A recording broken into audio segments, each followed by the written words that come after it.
कच्चा आम मसाला ले लो, कच्चा आम मसाला, खट्टा खट्टा गर्मी में स्वाद दिलाने वाला कच्चा आम मसाला ले लो, सिर्फ 10 रुपए।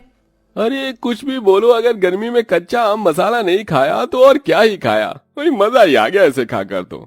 बूढ़ी साधना हर रोज की तरह सड़क किनारे बैठकर कच्चा आम मसाला बेचती है। सुबह से शाम तक कच्चा आम मसाला बेचकर साधना थकी हारी शाम को अपने घर आती है। ये क्या बिटिया, तुम दोनों अभी तक पढ़ाई कर रही हो? हाँ माँ, वो अगले हफ्ते से हमारे एग्जाम है ना, इसलिए। दोनों बेटियों को पढ़ाई करता देख बेचारी थकी हारी साधना गर्मी में चूल्हे पर खाना बनाने लगती है और अपने हाथों से अपनी दोनों बेटियों को खाना खिलाती है। माँ, अब आप हमें ही खाना खिलाती रहोगी या खुद भी खाओगी? मैं खा लूंगी बिटिया, पहले तुम दोनों तो खा लो। साधना के पति मनमोहन की मृत्यु महक और राशि के बचपन में ही हो गई थी, जिसके चलते साधना ने बचपन से सड़कों और आसपास की जगह पर घूम घूम कर कच्चा आम मसाला बेचकर ही अपनी दोनों बेटियों को पाल पोस कर बड़ा किया था। मेरे जोड़े, लगता है दोबारा से जोड़ों में दर्द शुरू हो गया। दवाई खत्म हुए भी 2 महीने हो चुके हैं, इस बार दवाई लानी ही पड़ेगी। साधना अपने जोड़ों का दर्द की दवाई लाने के लिए कुछ पैसे लेती है कि तभी राशि और महक साधना के पास आती हैं। मुझे कुछ कॉलेज की किताबें लानी हैं, थोड़े पैसे हैं मेरे पास, अगर आप थोड़े पैसे दे दोगी तो मैं किताबें ले आऊंगी। और माँ, मेरे सभी सूट पुराने हो गए, सभी सहेलियां मेरा मजाक उड़ाती हैं, मुझे कुछ नए सूट लेकर आने हैं, थोड़े से पैसे दो ना। ये लो, तुम्हारी किताबों के लिए पैसे और तुम्हारे सूट के लिए। माँ, तुम बहुत अच्छी हो। साधना दर्द को सहकर अपनी दवाई के पैसे अपनी दोनों बेटियों की किताबों और कपड़ों के लिए दे देती है और चुपचाप दर्द बर्दाश्त कर लेती है। आज तो भगवान की कृपा से थोड़ी अच्छी कमाई हो गई, आज दोनों बेटियों के लिए कुछ अच्छा सा खाने के लिए ले चलूंगी। साधना इतना बोल रही होती है कि तभी उसके सामने एक बड़ी सी गाड़ी आकर रुकती है। उस गाड़ी में से एक नीरज नाम का लड़का निकलता है और उस लड़के के साथ कोई और नहीं बल्कि साधना की बड़ी बेटी राशि होती है। अपने सामने अपनी माँ और बेटी को देख दोनों ही काफी हैरान हो जाती हैं। राशि बेटा, तू इस लड़के के साथ क्या कर रही है? तू तो कॉलेज गई थी ना, कौन है ये लड़का? माँ, इसका नाम नीरज है, मैं और नीरज एक दूसरे से बहुत प्यार करते हैं। मैं आपको इसके बारे में बताने ही वाली थी, लेकिन आज खुद ही आपको पता चल गया। माँ, हम दोनों एक दूसरे से शादी करना चाहते हैं। आंटी, आप बिल्कुल फिक्र मत करना, मैं राशि का बहुत अच्छे से ध्यान रखूंगा, उसे किसी भी चीज की कोई कमी नहीं होने दूंगा। नीरज राशि की आंखों में एक दूसरे के लिए प्यार देखकर साधना इस रिश्ते के लिए मान जाती है। नीरज काफी अमीर घर से था, इसलिए शादी में कोई भी कमी न रह जाए, साधना इस बात का काफी अच्छे से ध्यान रखती है। साधना बहन, एक बार फिर सोच लो, तुम तो सारी जमा पूंजी अपनी बेटी की शादी में लगा रही हो। अगर सारे पैसे बेटी की शादी में लगा दोगी तो अपनी कमजोर आंखों का इलाज कैसे करवाओगी? मेरे तो आंखों की रोशनी मेरी दोनों बेटियां ही हैं। अगर वही जीवन में खुश नहीं रहेंगी तो मैं आंखों का इलाज करवा कर क्या ही करूंगी।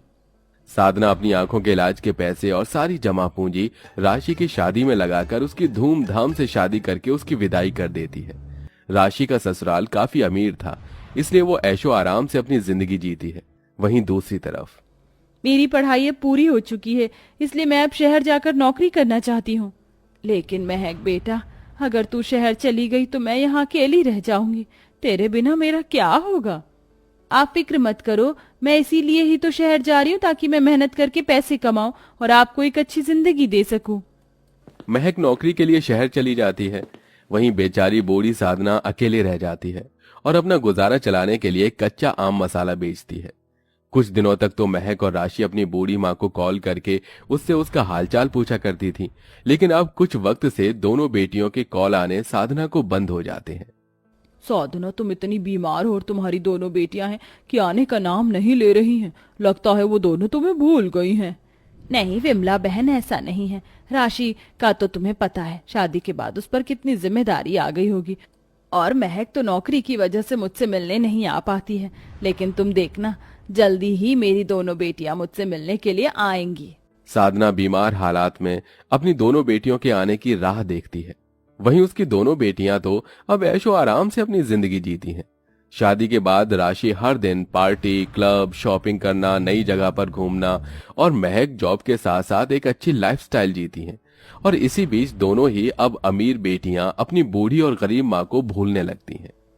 महक बेटा, तू कब शहर से वापस आएगी? तेरी बहुत याद आती है। मुझे टाइम ही कितना हुआ है, आ जाऊंगी। और कितनी बार कहा है आपसे कि इस वक्त मुझे कॉल मत किया कीजिए, पता है ना कि मैं जॉब पर रहती हूँ। अब कॉल रखिए आप। इतना बोलकर महक कॉल कट कर देती है। महक का जवाब सुनकर साधना को बुरा तो लगता है, लेकिन वो अब अपनी बड़ी बेटी राशि को कॉल करती है। हाँ बोलो माँ, क्या हुआ? राशि बेटा, महक तो काम की वजह से मुझसे मिलने नहीं आ रही है, लेकिन कम से कम तू तो आ जा।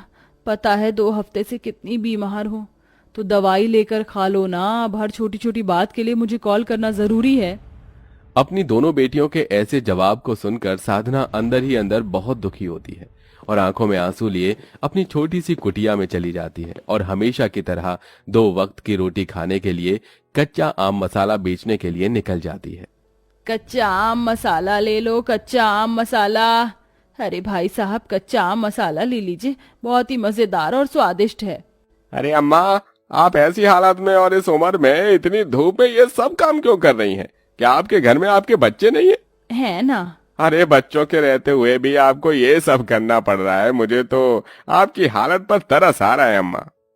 कस्टमर की बात सुन साधना को वो पल याद आने लगते हैं जब वो कड़ी धूप में मेहनत करके अपनी दोनों बेटियों का पेट पालती थी, उन्हें पढ़ाती थी और उन्हें कभी किसी चीज की कोई कमी नहीं होने देती थी। यार, गर्मी में ये ड्रिंक पीकर तो मजा ही आ गया। Neeraj, I am so happy कि आप मुझे इस गर्मी में घुमाने के लिए इन वादियों में ले आए। जहां साधना की दोनों अमीर बेटियां ऐशो आराम से अपनी जिंदगी जीती हैं, वहीं साधना। ये जोड़ों का दर्द तो फिर से बढ़ गया। और ये क्या, मुझे तो अब कुछ ठीक से दिखाई भी नहीं दे रहा है। लगता है आंखें पहले से भी ज्यादा कमजोर हो गई हैं। साधना अपने जोड़ों का दर्द संभालते हुए जैसे ही खाना बनाने के लिए चूल्हे के पास आती है तो अचानक सामने रखे बर्तन से टकराकर गिर जाती है, जिससे उसके घुटने पर बहुत चोट आ जाती है। हे भगवान, ऐसे दर्द देने से अच्छा है कि तू मुझे अपने पास बुला ले। पहले तूने मेरी दोनों बेटियों को मुझसे अलग कर दिया और अब ऐसे तड़पा रहा है। ऐसे ही समय गुजरता रहता है और अब धीरे धीरे साधना की तबीयत पहले से और ज्यादा खराब हो जाती है। लगता है चक्कर आने वाले। हे भगवान, क्या करूं? सर घूम रहा है बहुत तेज। साधना रोज की तरह कड़ी धूप में कच्चा आम मसाला बेच रही होती है कि तभी उसे अचानक चक्कर आ जाते हैं, जिसे देख सभी लोग उस पर पानी के छींटे डालकर उसे होश में लाते हैं। अरे अम्मा, आप ठीक तो हैं? ये लीजिए, पानी पीजिए। सभी लोग साधना को पानी पिलाकर उसके घर तक उसे छोड़ देते हैं। साधना की दिन पर दिन बिगड़ रही हालत को देखकर विमला को साधना के लिए काफी बुरा लगता है, लेकिन वो चाहकर भी कुछ नहीं कर पाती। ऐसे ही काफी वक्त गुजर जाता है। अच्छा हुआ आज हमने मिलने का प्लान बना लिया, वरना शादी के बाद तो तुमसे मिलना ही नहीं हो पा रहा था। वो तो है, चलो कुछ खाते हैं, मुझे तो बहुत भूख लग रही है। दोनों बहनें एक बड़े से 5 स्टार होटल में जाकर खाना खाती हैं और काफी सारी शॉपिंग भी करती हैं, जिसके बाद दोनों कार में बैठकर निकल जाती हैं। तभी अचानक रास्ते में राशि को विमला दिखाई देती है, जो उसकी माँ की जगह बैठकर कच्चा आम मसाला बेच रही होती है। ये तो विमला काकी है ना, लेकिन ये यहाँ क्या कर रही हैं? और माँ कहाँ है? दोनों बहनें जल्दी से एक कार से उतरती हैं और विमला के पास जाती हैं। अरे विमला काकी, आप यहाँ? आप माँ की जगह कच्चा आम मसाला क्यों बेच रही हैं? और माँ कहाँ है? बस अपनी मौत का इंतजार कर रही है। काकी, आप कैसी बातें कर रही हो और आप इतने गुस्से में क्यों हो? महक और राशि के पूछने पर विमला उन्हें सारी बात बताती है, जिसे सुनकर महक और राशि की आंखों में आंसू आ जाते हैं और वो दोनों बहनें जल्दी से भागती हुई अपनी माँ के पास जाती हैं और देखती हैं कि उनकी माँ की बिल्कुल मरने जैसी हालत हो चुकी है। राशि, महक, तुम दोनों आ गई। मुझे यकीन था कि मेरी बच्चियां जरूर आएंगी। हे भगवान, हमसे क्या गलती हो गई? अपने ऐशो आराम में तो हम आपको भूल ही गए। हम उस माँ को भूल गए जिसने कड़ी मेहनत करके कच्चा आम मसाला बेचकर हम दोनों को पाल पोस कर बड़ा किया था। माँ, हमें माफ कर दो। हम जानते हैं कि हम आपकी माफी के लायक नहीं हैं। नहीं बेटा, ऐसा क्यों कह रही हो? भला एक माँ भी क्या अपनी बेटियों से गुस्सा हो सकती है? तुम दोनों आ गई, बस यही मेरे लिए काफी है। दोनों बहनें अपनी माँ के गले लग जाती हैं, जिसके बाद वो जल्दी से अपनी माँ का अच्छे से इलाज करवाती हैं और अपनी माँ के लिए एक छोटा सा घर खरीद कर उसमें अपनी माँ के लिए सारी रहने की सुविधा भी करती हैं। साथ ही साथ अब अपनी माँ के लिए एक छोटी सी दुकान खोल देती हैं, जिसके अंदर बैठकर उनकी माँ आराम से कच्चा आम मसाला बेचती हैं। वहीं अब दोनों बेटियां अक्सर अपनी माँ से भी मिलने आती हैं।